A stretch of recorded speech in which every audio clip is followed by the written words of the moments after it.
2 games, 2 wins, and 2 very loud statements from Jim Harbaugh's Chargers. Depth matters, and this team has it. After opening the preseason with a Hall of Fame game victory, the Bolts backed it up with another convincing performance, this time taking down the New Orleans Saints 27-13 at SoFi Stadium. Sure, preseason results aren't something we normally put too much stock in, but in my opinion, the real purpose of these games is being met perfectly by the Chargers. These matchups are where you test your depth, find hidden gems, and see who can actually deliver when the lights are on. And right now, a lot of guys are delivering. Honestly, I can only imagine Jim Harbaugh sitting there after this game, scratching his head, thinking, how on earth am I supposed to make these roster decisions now? So, let's have a deep look into it. What's up, Chargers fans? Welcome to the NFL Playbook Chargers. If you're new here, don't forget to hit that subscribe button. This channel is all about breaking down everything you need to know about the Bolts.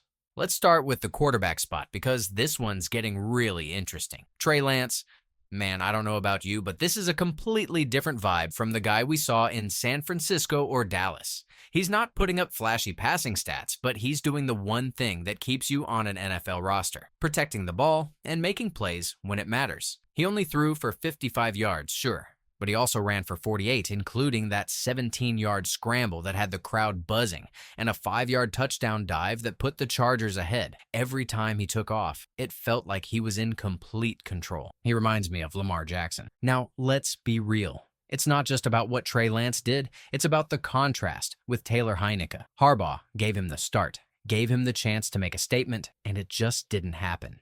3 drives, 1 completion, 8 yards. That's it. And it wasn't like the Saints defense was bringing impossible pressure. Heinicke just never found any rhythm. In fact, at one point, he got sacked in the end zone and was this close to giving up a safety. Not the kind of film you want floating around when roster cuts are a couple weeks away. The numbers tell the story. Through 2 preseason games, Lance is 20 for 34 for 175 yards, no turnovers, and 3 total touchdowns. Heinicke, he's still looking for his first scoring drive. And here's the thing. Justin Herbert still has to get his own reps before week 1 in Brazil. That means less time for QB2s to prove themselves. If Lance keeps stacking performances like this, it's going to be hard to see Heinicke holding onto that backup role. Now, if Trey Lance is making noise on offense, Caleb Murphy is making thunder on defense. This guy has been one of the biggest surprises of camp. Undrafted, coming over after a short stint in Tennessee, and all he's done since putting on a Chargers uniform is wreck plays. Against the Saints, Murphy had 2 sacks, and one of them was a beauty, a clean strip sack that popped the ball loose and set up points for the offense. Oh, and he wasn't just a one-trick pass rusher. He made a special teams tackle, too. That's the kind of do-it-all energy that gets you noticed by a coach like Harbaugh. And here's where things get tricky. Heading into camp, the plan was pretty clear. 4th-round pick Kyle Kennard would slot in as edge 4 behind the starters.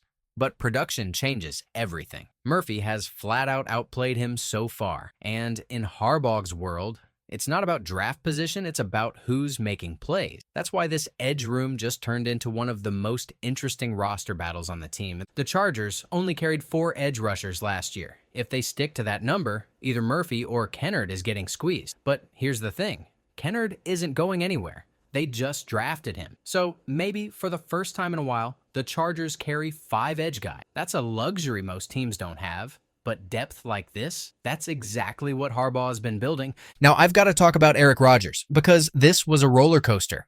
Here's a guy who came into camp as a complete unknown, undrafted out of Rutgers, not really on anyone's radar to make the 53-man roster. And then one afternoon, he puts together the kind of game every rookie dreams about. 2 interceptions.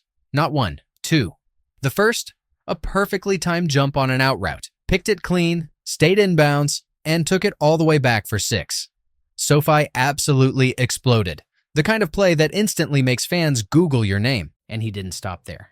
Late in the 4th quarter, with the Saints trying to claw their way back, he snatched another one, reading the QB's eyes, going up for the ball, and making it look easy. That second pick basically iced the game. But here's where the high turns into a low. Right after Raheim Sanders punched in that late touchdown, Rodgers went down on the ensuing kickoff, and it did not look good. Trainers had to help him off, and you could see the pain in his face. With preseason cuts coming up in just a few weeks, the timing is brutal. Best case, maybe he ends up on the practice squad and gets another shot down the road. Worst case, This injury robs him of the chance to cash in on the biggest game of his career. Either way, in just one game, Aaron Rodgers made sure everyone knows he can play. And if Harbaugh is watching closely, I'd bet he finds a way to keep him around in some capacity. If the quarterback battle is heating up, the running back room is downright chaotic right now. We know Omarion Hampton is RB1. That's not up for debate. But behind him, it's a logjam.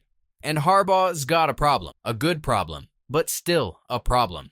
Najee Harris was supposed to split starting reps with Hampton, but that eye injury has his week 1 status up in the air. That's opened the door for a three-way fight between Nyheim Miller-Hines, Hassan Haskins, and Raheim Rocket Sanders. Sanders probably helped himself the most in this game.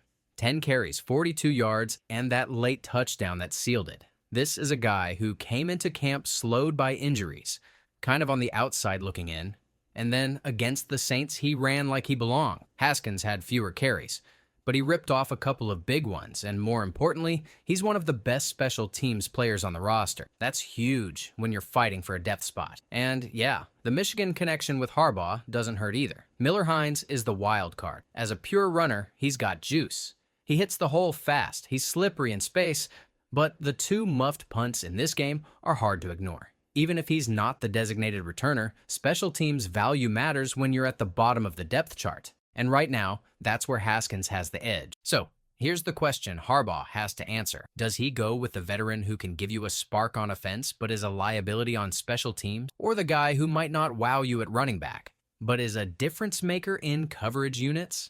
And let's not forget, Sanders just threw his name in the mix too. This next game against the Rams could be the deciding factor. And here is another news worth sharing here. The Chargers had planned joint practice with the Rams, but Jim Harbaugh just pulled the plug. Now, some fans might have been disappointed. Those scrimmages can be fun to watch, but think about the timing. This team is already played an extra preseason game because of the Hall of Fame game. They've taken some injury hits, and Harbaugh knows you can't afford to lose starters or key depth guys to a mid-August scuffle in a practice field. He's playing the long game here. So here's where we stand. 2 preseason games in, and the Chargers aren't just winning, they're building something. You can see it in the way the young guys are playing, in the way roster spots are being earned, not given, and in how this team is already buying into Harbaugh's style. The depth, it's real. The competition, it's fierce. And the best part, we've still got 2 more preseason games for these battles to play out. Next up, it's the Rams, and you better believe Harbaugh is going to keep the pressure on, because the closer we get to week 1 in Brazil against the Chiefs, the harder these decisions are going to get. So, Bolts fans, I want to hear it from you. Who do you think will earn quarterback 2 spot?